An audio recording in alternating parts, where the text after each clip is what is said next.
Olá a todos, sou o Thiago Toledo, para vendas aqui na NTT. O objetivo aqui hoje é a gente falar ah, de identidade, tá? Sobre como nós iremos proteger as nossas identidades, tá? Hoje nós temos aí basicamente dois tipos de identidades, né, que são as humanas e as não humanas. Hoje a gente vai estar falando aqui sobre como proteger dois tipos de identidades, tá? Quando a gente fala de identidade, hoje, né, nas organizações nós temos aí trabalhar que trouxe um bem bacana para estar comentando com vocês, mas quando a gente fala de identidades, né, humanas e não humanas, existem aí centenas de milhares de identidades numa empresa média para grande, tá. Então, é muita identidade, nós temos que trabalhar para proteger essas identidades, tá. Hã, né, e a média, a Cyberark trouxe aqui para gente, na pesquisa que ela fez, é em média que cada usuário tem 30 aplicações, né, e contas que ele costuma utilizar. Cada usuário tem 30 mais ou menos. Quando a gente olha para as identidades não humanas, esse número aqui é 45 vezes maior, tá. E nos próximos 12 meses, 89% das organizações esperam, né, um crescimento aí das identidades, né, de pelo menos 2 vezes ou mais, tá. Então, nós temos que começar a nos preocupar a proteger todas as identidades, tá. E as identidades, né, estão aí em todos os lugares, tá. Então, se você não dá uma ferramenta, né, uma opção para o seu usuário salvar as suas credenciais onde o SSO não nos ajuda, né, o usuário vai estar utilizando aí o próprio browser, vai estar utilizando um TXT, né, vai salvar a credencial de forma não centralizada e não segura, tá.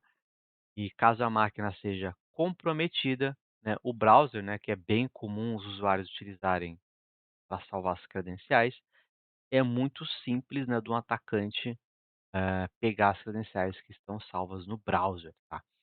Então, é preocupante, nós temos que ajudar os nossos usuários a proteger, tá, a se proteger. E o mesmo se aplica, tá, quando a gente fala aí da nossa equipe de infraestrutura, da nossa equipe, de suporte, eles utilizam diversas ferramentas, né, para fazer o gerenciamento, né, para fazer as suas atividades do dia a dia. E essas aplicações elas salvam as salvam cache das credenciais. Então e é muito simples, tá, do atacante pegar a credencial que está em cache, tá. E uma vez que ele pega essa credencial, né, o atacante, dependendo da credencial, vai fazer o movimento lateral, vai fazer o movimento vertical, vai escalar privilégio, né, e a partir daí, né, ele faz a exfiltração, tá. Temos contas, né, eu comentei aqui a parte da conta de usuários, temos conta de serviços, né, os secrets hoje, né, hoje é bem comum, o próprio desenvolvedor ter acesso ao secret, ele vê o secret, ele salva o secret talvez hard-coded, como é que você tem visibilidade disso, né? Como é que você enfim, né, você tem que dar opções, né, para sua equipe aí trabalhar de forma segura, tá? Quando a gente fala de secrets, principalmente, existem inúmeras formas de ajudar o desenvolvedor a trabalhar para proteger os secrets, tá? Temos as nossas contas de RPAs, né? Então se eu te perguntar hoje quais, quais soluções de segurança você tem no seu ambiente, quais contas administrativas essas soluções utilizam? Qual foi a última vez que essa credencial foi rotacionada? Qual foi a última vez que foi usada, né? Onde ela foi usada, né? Então, são perguntas que nós temos que ter a resposta para a gente conseguir entender, né, o nosso ambiente e proteger. Então, o nosso objetivo aqui é trazer luz para esses cenários e ajudar vocês a proteger, tá? Acho que o último caso aqui, né, quando a gente fala do parte de desenvolvimento, é quando nossa equipe de desenvolvimento, né, acaba compartilhando chaves sem querer dentro aqui do GitHub, né, sobe lá, quando você vai ver, né, tá hard coded, já foi.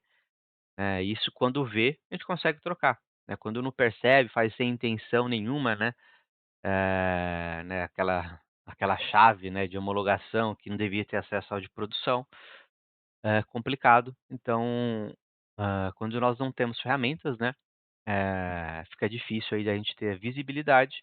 Nosso objetivo aqui é colocar luz para essas situações e ajudar vocês a proteger, tá. Nós temos aqui alguns desafios, né, quando a gente fala da segurança da identidade, nossas equipes, né, de infraestrutura são fragmentadas, né.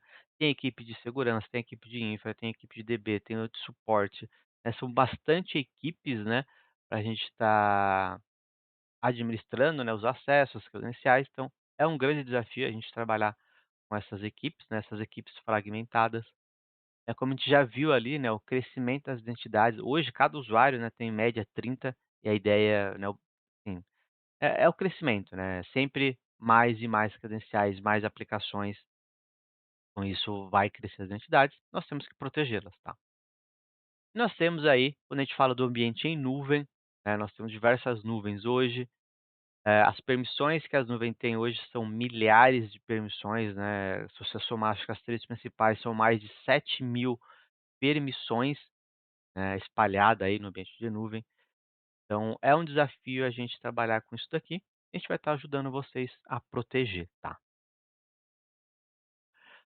Trouxe aqui um caso bacana, tá, o caso da Uber, né, onde teve lá um incidente, a CyberArk fez aqui um compilado, né, de como aconteceu o ataque, né, criou ali a cadeia de ataque, e a gente vou estar falando com vocês um pouquinho sobre isso daí já já. A mensagem aqui, né, tenha não demore para investir em cibersegurança, tá. A consequência aí pode ser desastrosa, tá. Então hoje, você está aqui, você está vendo isso, né, já planta a sementinha ali, já faz o orçamento para você estar protegido o quanto antes. Quando a gente fala da Uber, tá, como é que aconteceu no ataque da Uber, tá. A gente não sabe, né, o como, mas, uma credencial foi parar na dark web, né, e a credencial lá do ambiente da Uber, de um parceiro, tá, um parceiro. Essa credencial, um atacante comprou essa credencial que estava lá. Essa credencial, né, era uma credencial para fazer o acesso à VPN. Essa credencial estava protegida por MFA, mas o atacante aí utilizando engenharia social e o ataque MFA Fadigue, conseguiu burlar aí, né, a primeira camada de proteção. A partir daí ele caiu dentro da rede, né, a primeira ação que ele fez foi um discover. Nesse discover, ele identificou aqui um share de rede com scripts, né, para automação. Já temos um erro aqui que foi esse usuário não deveria ter acesso a esse share de rede, né, então tem aí uma configuração que foi feita errada, e deu acesso a esse cara aqui. Dentro desse cara aqui tinha esses scripts para automação, né, eram scripts que continham credencial hard-coded. O atacante com essas credenciais em mãos, né, com uma credencial aí privilegiada, fez a escalação de privilégio, fez aí, né, o acesso, né, ao PAN, era uma credencial do PAN, tá, é uma credencial de privilégio, a credencial estava dentro do PAN, mas era é uma credencial que dá acesso ao PAN. A partir daí, né, ele fez acesso ao PAN e conseguiu fazer a exfiltração, tá. Então quando a gente olha para essa cadeia de ataque, tá, do que a gente tem aqui de ferramentas, tá, quando a gente fala de um acesso de terceiro, nós temos ferramentas para estar fornecendo esse tipo de acesso de forma segura, tá, utilizando aí QR Code, fazendo a biometria no acesso, tá.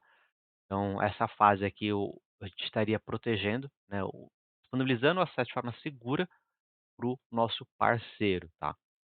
E aqui dentro, tá, dentro do ambiente, a gente tem uma solução que é inclusive free, tá, se vocês quiserem mais informações, é só vocês estarem me pingando aqui.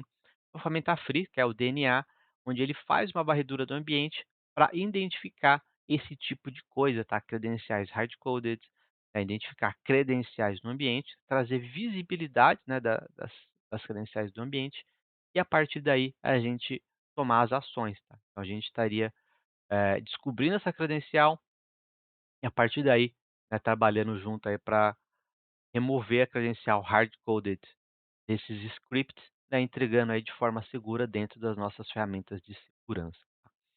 Então, é um exemplo bem bacana que eu gosto de trazer aqui para estar ilustrando para vocês, tá. Agora já caindo aqui dentro do nosso portfólio, tá, o nosso slide principal aqui, que é a nossa plataforma de identidade de segurança, tá. Nosso objetivo aqui é ter um acesso a todas as identidades, né, de forma contínua e seguro, ter todos os controles inteligentes, né, que a gente vai estar aplicando aí nas identidades, e também a parte de automação de identidade, tá, a parte de orquestração. Então, é uma ferramenta completa, né, uma plataforma completa de identidade e segurança. Quando a gente fala de uma plataforma de identidade, nós temos as nossas identidades aqui do lado esquerdo. Nossos admins, nossa equipe nossa força de trabalho, nossos parceiros, nossos clientes, a parte de DevSecOps, a parte dos workloads, tem a parte de automação do script, né, que eu comentei lá. Quando a gente fala de identidade, são esses caras todos que a gente vai estar protegendo, tá? Quando a gente fala de recursos, né, o que esse pessoal vai estar acessando? Aplicações, serviços, infraestrutura, endpoints, dados, né?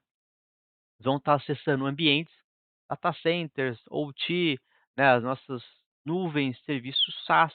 Então, todas essas identidades vão estar fazendo acesso a algum tipo de recurso, tá? Nós separamos aqui em 6 disciplinas, tá, que a gente vai estar falando para proteger as identidades por completo, tá? Então, o primeiro pilar aqui é a parte do workforce, tá? Onde nós vamos estar protegendo todos os nossos usuários com SSO e MFA, tá? E quando a gente fala aqui do MFA, a gente está falando do MFA com o User Behavior Analytics, né? Então, eu vou criar uma linha base do usuário, né? De como aquele usuário faz o acesso, né? Segunda a sexta, às 9 às 18, né? Vou ter um fingerprint da máquina dele e com essa linha base eu consigo aplicar políticas baseada em risco, tá. Então, uma vez que aumentou o risco do usuário, eu simplesmente bloqueio o acesso, tá. Ou eu peço um fator de MFA, por exemplo, um token físico, tá. Então a gente vai estar trabalhando com SSO, MFA com comportamento de risco. Vamos disponibilizar para o usuário um cofre pessoal, né, para ele não utilizar o browser, né, não salvar credenciais em browser.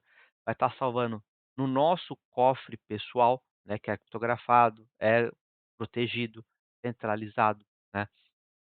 Vamos disponibilizar para o usuário aqui a parte de aplicações também, né, onde o próprio usuário faz o onboard das suas aplicações, compartilha aplicações, delega acesso, então o próprio usuário vai fazer isso, né, segurança, né, dentro de cada equipe, né.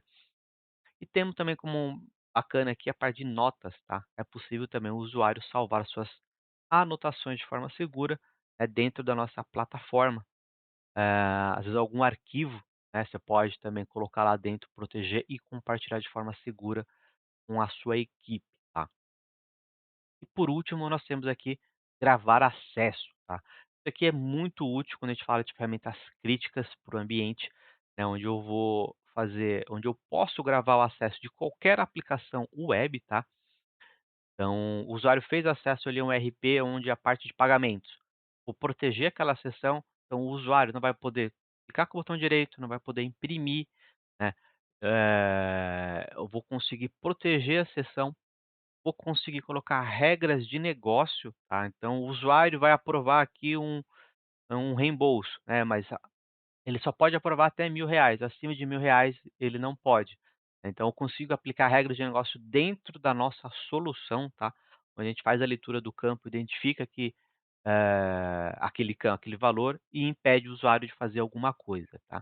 Vai estar gravando, vai ser auditado, consigo pesquisar, né, toda a parte aí de auditoria consegue fazer, dentro aqui dentro do que o usuário está realizando da sessão, tá. Tem a parte também de validar o usuário de tempos em tempos, né, se o usuário sair de frente da aplicação, né, atendeu o telefone, né, e saiu para atender, foi para fora, né, ali para uma salinha, às vezes ele está em um lugar público, a gente bloqueia a sessão de forma automática, tá? Bem bacana. E diversas outras, tá? Esses aqui são os principais. Avançando aqui para nossa próxima disciplina, é o EPM, né, o Endpoint Privilege Security, onde o nosso objetivo aqui é trabalhar com o privilégio mínimo e elevar privilégio de forma transparente, provendo para o usuário uma melhor experiência. Tá? A gente vai remover o admin local de todos os usuários, vai trabalhar com o privilégio mínimo, e quando ele precisar elevar privilégio, a gente vai elevar de forma transparente, dependendo aí do tipo de privilégio, né, como abrir um PowerShell. Eu vou lá e peço uma camada de segurança. Tá? Então, para você abrir o PowerShell, você vai estar realizando aqui uma camada extra de segurança, que seria o MFA. Tá?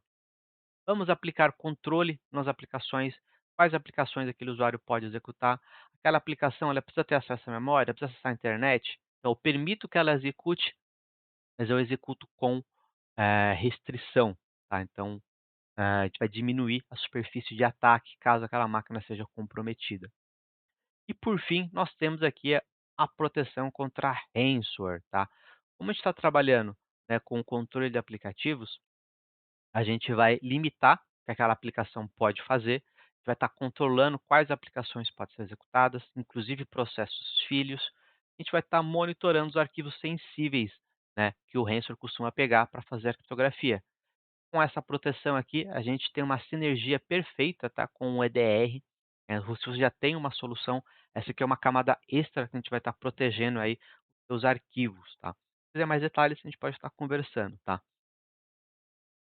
Avançando aqui para a nossa próxima disciplina, é a disciplina do Privileged Access Manager, é o nosso PAM, onde nosso objetivo aqui é gerenciar credenciais privilegiadas, tá? Fazer um monitoramento contínuo dessas credenciais privilegiadas. Quando a gente fornece o acesso, a gente vai fornecer de forma isolada, né, então a credencial não passa pela máquina do usuário.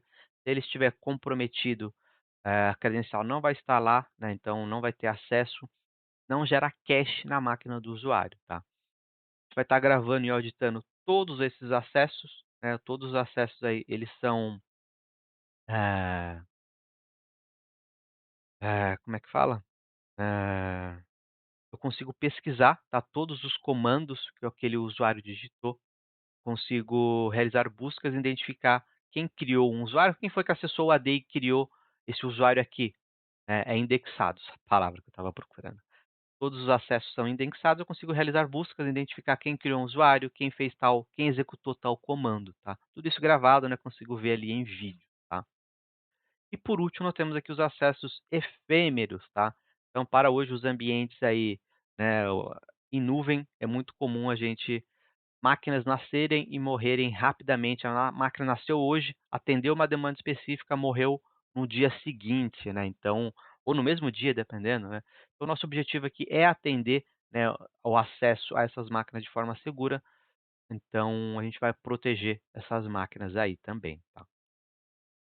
Avançando mais um pouquinho aqui, nós temos toda a parte aqui do, Secret Manager, tá, que é proteger nossas aplicações, né, toda a parte de desenvolvimento seguro, né, nossas esteiras de desenvolvimento, é o DevSecOps. Então, o Secrets, a gente vai estar protegendo aqui toda a parte de aplicações legadas, tá? Nós vamos ter ali o Java, WebSphere, Apache, né, a parte de script, né, a parte de automação que tem ali, que precisa ser executada, mas como é que se executa de forma segura, né? Eu vou colocar a credencial hardcoded? Não, a gente vai estar trabalhando com essa solução aqui para proteger essas aplicações, tá? Tudo que for cloud native, está falando aí de Kubernetes, OpenShift, Tanzu, Jenkins, Ansible, Puppet, todas essas aplicações em nuvem, a gente vai estar protegendo as credenciais aí de forma segura, tá? Tem também, né, a parte de fornecer credenciais para o Tenable, para o Qualys, Rapid7, né, que são as nossas aplicações aí de segurança. Então a gente vai trabalhar com o Secret Manager para proteger, essas aplicações, as ferramentas de segurança, tá? Avançando aqui para a parte de Cloud Security, a Cloud Privilege Security. Primeiramente, né, quando a gente fala de cloud, nós temos aí diversas clouds hoje. A gente vai estar trabalhando com todas as clouds, tá, as principais clouds aí do mercado, onde o nosso objetivo aqui é ter visibilidade, tá. Hoje se eu te perguntar, quais usuários têm acesso à sua cloud hoje e quais permissões ele tem ali dentro, você consegue me responder? O objetivo aqui é a gente primeiro ter visibilidade, tá, saber tudo que tem lá, quem está acessando, então esse que é o nosso objetivo, tá. E aqui a gente vai uma vez que a gente tendo visibilidade, a gente vai trabalhar com o privilégio mínimo, tá.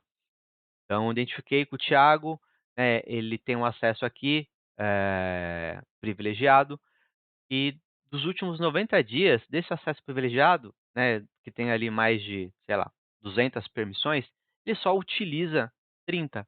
As outras estão lá e ele não utiliza.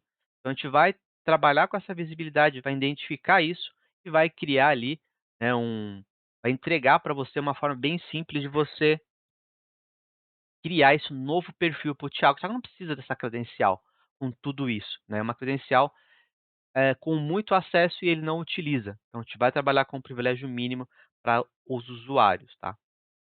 E por fim nós temos aqui os acessos efêmeros, tá, que o objetivo aqui é quando os usuários forem acessar a AWS, a GCP, o Azure, né, que ele não tenha um usuário nominal, né. O Thiago precisou acessar, eu crio um acesso naquele momento, o Thiago utiliza, ele finalizou o acesso, eu removo aquele usuário de lá, tá. Então é um acesso efêmero a no acesso à nossa nuvem, tá, bem bacana.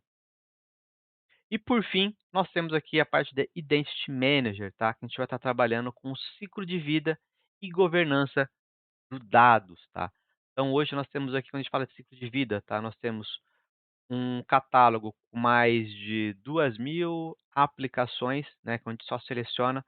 Vai estar trabalhando com o provisionamento, né, com Salesforce, ServiceNow, onde o usuário fez o onboarding, eu já crio usuários nas nossas, nas aplicações, né, como ServiceNow, Salesforce, crio o usuário talvez lá no AD, né, porque normalmente quando é criado o usuário, é criado na aplicação de RH, né, onde é feito ali o onboarding inicial.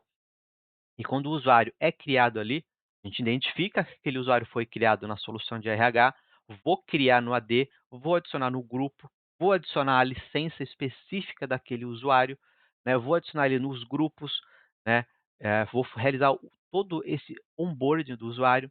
Depois de um certo tempo, né, o usuário mudou de área, né, foi promovido, né, enfim, essa mudança é feita tudo por dentro da plataforma, garantindo aí que o Thiago mudou de área, agora eu vou remover ele aquelas licenças que ele não utiliza mais, vou adicionar as novas licenças que ele precisa, as novas aplicações que ele precisa. Então, vou trabalhar o ciclo de vida completo do usuário, tá? Quando ele se desligar da empresa também, vou remover aquelas licenças, vou remover o usuário, né, daquela aplicação como do Salesforce, né, e tornando aquela licença já livre para utilizar, tudo isso de forma segura, tá? Também nós temos, né, quando a gente vai falar aí do ciclo de vida completo do usuário, tá, isso é feito através desse catálogo que eu comentei para vocês. E nós temos também aqui um canivete suíço, tá, que vai estar trabalhando em inúmeras integrações via API, onde nós criamos nosso fluxo inteiro, detalhado, fazendo tudo que você possa imaginar, tá. Então hoje, a parte de agenciamento da identidade, ela é muito flexível, tá. Em linhas gerais, são esses 6 disciplinas que nós conseguimos atender, tá, a parte de segurança de identidade. Qualquer outra informação, por favor, deixe-me saber, a gente vai estar conversando sobre isso, tá. Tudo isso que eu comentei para vocês está dentro da nossa plataforma de identidade e segurança, dentro aqui que a gente chama de shared services, tá, dentro de um único portal, workflow, auditoria unificada, parte autenticação e autorização, tá, dentro de uma única plataforma. E nós hoje trabalhamos, né, com SaaS, ambientes híbridos e self-hosted, tá. Então era isso, qualquer outra mais informações sobre qualquer solução, tá, plantei a sementinha aí. "Ah, quero conhecer mais aqui sobre o privilégio mínimo", ou "Quero saber mais aqui sobre o ciclo de vida, né, sobre os acessos efêmeros", procura a gente que a gente explica com mais detalhes, tá. E hoje, tá, toda a nossa infraestrutura, ela está na AWS, tá. Então, A AWS, né, ela tem aí a parte da ISO 27001, o SOC 2 tipo 2, e nós somos parceiros Premier Tier 4, tá. Um um, uma parceria aí, ela fornece somente para os parceiros mais experientes e reconhecidos como líderes do seu mercado, tá. Quando a gente fala de SOC 2 tipo 2, né, a gente vai ter toda a parte de segurança, disponibilidade, integridade, né, eh da infraestrutura, tá. Então a nossa estrutura está hoje na AWS, né, garantida aqui pela, SOC 2 tipo 2, né, quando a gente fala de disponibilidade, tá. A CyberArk também tem a certificação SOC 2 tipo 2, né, a ISO 9001 aqui, que é voltada para a gestão de qualidade. Criptografia de todos os dados em descanso e em trânsito, atendemos a norma FISP, comunicação aí proprietário, né, com o protocolo proprietário, parte de hardening, padrão de indústria e experiência aí dessa e toda a nossa experiência, tá, quando a gente fala de hardening, banco de dados criptografado, monitoramento do ambiente, né, já tudo incluso dentro ali do nosso serviço, e disponibilidade de 99.9, tá. Então, a nossa estrutura está na AWS, a gente garante aí para vocês tudo isso, tá. Quando as soluções estão lá, parte de HA, backup, atualização, tudo é por nossa conta, tá. Agora falando aqui, quando a gente fala da CyberArk, tá, nós estamos muito bem posicionados aqui no Gartner, estamos no quadrante de líder em 2 quadrantes, tá. Quando a gente fala aqui do PAN, nós estamos como líder do quadrante mágico, tá, aqui de PAN. Quando a gente fala de identidade, tá, nós estamos aqui quase entrando na parte de líder, nós estamos aqui como challenger, tá, na parte de identidade. Bem provável esse ano aqui de 2024, eh, a gente vai estar adicionando mais funcionalidades, aí vamos entrar no quadrante de líder aí, garantindo 2 soluções nesse quadrante, tá. Quando a gente fala aqui do Secret Manager, tá, nós obtivemos uma pontuação mais alta aí para casos de uso, tá, para o gerenciamento aí de secrets, né, comparando aqui com os nossos concorrentes, nós estamos muito bem posicionados, né, que o objetivo aqui é gerenciar não apenas as identidades humanas, mas as não humanas também, tá. Proteja-as. Falando um pouquinho aqui de casos de sucesso, tá, hoje nós temos um caso de sucesso bem bacana aqui da TOTS, tá, utilizando a solução de PAN. A TOTS hoje é líder, né, no segmento aí de ERP. Aí ela diz aqui, ó: "Nós encontramos uma solução única e escalável para reduzir riscos, atender a todos os nossos requisitos exclusivos e aprimorar significativamente a plataforma em nuvem", tá. Então tem aqui o link, tá, pra vocês estarem lá e verem todos os detalhes desse caso de sucesso, da utilização do PAN. Quando a gente fala do EPM, tá, nós temos 2 casos de uso bem bacana aqui, primeiro aqui do Tribunal de Justiça do Estado do Amapá, onde eles utilizaram o EPM para proteger o ambiente, tá. Tem até um vídeo aqui da parte lá da diretoria falando desse caso de sucesso, tá bem bacana. E temos também a parte aqui, utilização do EPM, né, da Justiça do Trabalho, tá. Eles protegeram mais de 2.500 endpoints e 200 servidores. Nós temos inúmeros casos de sucesso, tá, esses 3 que eu trouxe para vocês aí são aqui do Brasil, se vocês tiverem aí, nós temos diversos outros casos de sucesso em outros segmentos também, tá. Aqui nós temos o link com todos eles, então precisar de qualquer outra informação aqui, de sobre, pensando no seu segmento, nós temos diversos casos de sucessos aqui, tá. Era isso pessoal, muito obrigado, qualquer dúvida estou à disposição.